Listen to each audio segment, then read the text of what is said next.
यमुना की स्थिति ऐसी है भाई साहब कि उसमें मच्छर भी पैदा नहीं होता, क्योंकि ऑक्सीजन नहीं है। पानी के अंदर ऑक्सीजन कंटेंट इतना कम है और बदबू है, जीवन नहीं है, प्राण नहीं है, निष्प्राण है।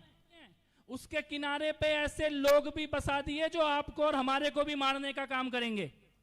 साबरमती के किनारे रिवर फ्रंट है, यमुना के किनारे रोहिंग्या फ्रंट बना हुआ है दिल्ली में। दिल्ली में कौन कृष्णा, गुजरात में जय श्री कृष्णा। दिल्ली में कौन महादेव, गुजरात में हर हर महादेव। दिल्ली में राम नहीं होते, गुजरात में जय श्री राम। शुरू। और जो राम को नहीं मानता, जो कृष्ण को नहीं मानता, जो महादेव को नहीं मानता, उसको हम नहीं मानते। कि ये राजेंद्र पाल गौतम, जिसने अपनी काली जुबान से हमारे देवी देवताओं के बारे में भद्दी भाषा का इस्तेमाल किया है, 1 साल के अंदर भगवान राम की मूर्ति के चरणों में नाक रगड़ता हुआ नजर आएगा ये राजेंद्र पाल गौतम। गिर के शेरों के लिए मशहूर धरती पर, गिर के शेरों के लिए मशहूर धरती पर दिल्ली से गिड़गिड़ा के घूम रहा है, तो उसका सत्य बताना भी जरूरी। ये आ रहे हैं एजेंडा, पत्थर गुजरात पे मारो, निशाना मोदी जी पे लगाओ और दुश्मनी मां भारती से, भारत माता से, जिनको अभी हम। ये है दिल्ली का एजुकेशन मॉडल। 3 मंजिल बने हुए घर की छत पे बरसाती डाल के पूरे घर को अपना बताने का।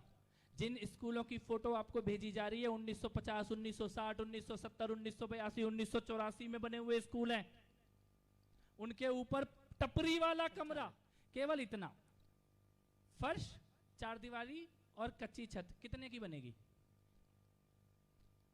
और ज्यादा हो तो कितने की बनेगी? 67 लाख रुपए का पेमेंट किया गया है दिल्ली में। ताज होटल का कमरा नहीं बनता 67 लाख रुपए में फर्नीचर मिला के, और उसके बाद उसको बोल रहे एजुकेशन रिवॉल्यूशन। 60% स्कूलों में प्रिंसिपल नहीं है, एजुकेशन रिवॉल्यूशन। 65% स्कूलों में साइंस नहीं है, एजुकेशन रिवॉल्यूशन।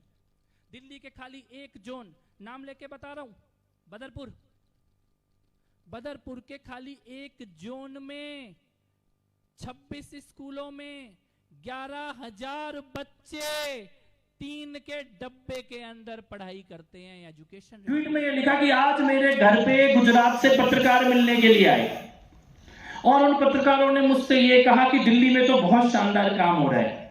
फिर मैंने उन पत्रकारों को ये कहा कि अब हम गुजरात में आएंगे तो यहां भी बहुत शानदार काम करेंगे। किसने लिखा? ये दिल्ली के मुख्यमंत्री ने लिखा।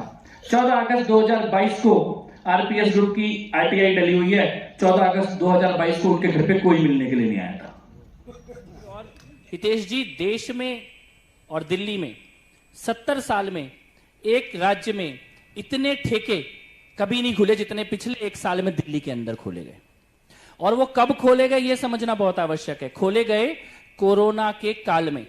कोरोना का काल, लोग मौत के दरवाजे पे खड़े हैं, एक दूसरे की मदद करने की सोच रहे हैं। खोलनी थी मोहल्ला क्लिनिक, खोले शराब के ठेके।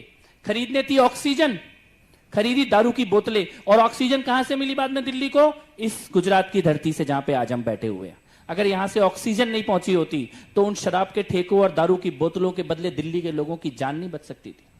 पूरा का पूरा तथाकथित स्वास्थ्य का क्रांति का मॉडल कोलैप्स करके पड़ा हुआ था। गुजरात के अंदर आकर सबसे बड़ा झूठ गुजरात के युवाओं से बोला गया कि दिल्ली के अंदर 12 लाख नौकरियां दी गई हैं। मैं बताता हूं, दिल्ली में 8 साल में 3,246 नौकरियां दी गई हैं खाली। और देश में कश्मीर से लेकर कन्याकुमारी तक जितने राज्य हैं, पिछले 7 सालों में सबसे कम नौकरी दिल्ली के अंदर दी गई है। 10 लाख नौकरी, मैं कहता हूं 10 लाख नौकरी किसको दी ये भी नहीं पूछ रहा, कौन से डिपार्टमेंट में दी ये भी नहीं पूछ रहा, ये भी चुनौती नहीं दे रहा कि जिनको नौकरी दी है उनको सामने लाके खड़ा करते रहे। बस की नहीं है, मुझे मालूम है। शौचालय के दरवाजे की कुंडी का विज्ञापन छपवाने वाले मुख्यमंत्री अगर 10 लाख नौकरी निकाली भी है तो उसका विज्ञापन दिखा दे गुजरात की जनता को कहां पे निकाली है। क्या नौकरी किसको दी मुझे पता है, किसी को नहीं मिली है। मैं दिल्ली में एक एक गली में जाके घूमता हूं। किसको दी ये भी नहीं पूछ रहा, तुम्हारे लिए मुश्किल है। कौन से डिपार्टमेंट में दी ये भी नहीं पूछ रहा। केवल इतना पूछ रहा हूं कि सरकार की नौकरी निकाली तो होगी, विज्ञापन तो निकला होगा। सरकार में बिना विज्ञापन के तो कोई नौकरी मिल ही नहीं सकती।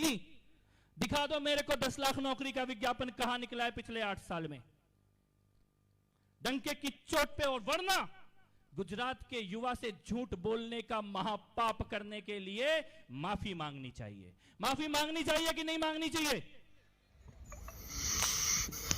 2025 तक 10 करोड़ हिंदुओं का धर्म परिवर्तन का ख्वाब देखने वाले बहुत से आए हैं इस धरती पे, और गुजरात में तो आके कितनी बार हार के और खत्म होके गए हैं। और यहाँ तो बेटों को लड़ने की जरूरत नहीं है, यहाँ की बेटियां और रानियों ने ऐसे ऐसे गोरी और गजनियों को मार मार के भगाया हुआ है।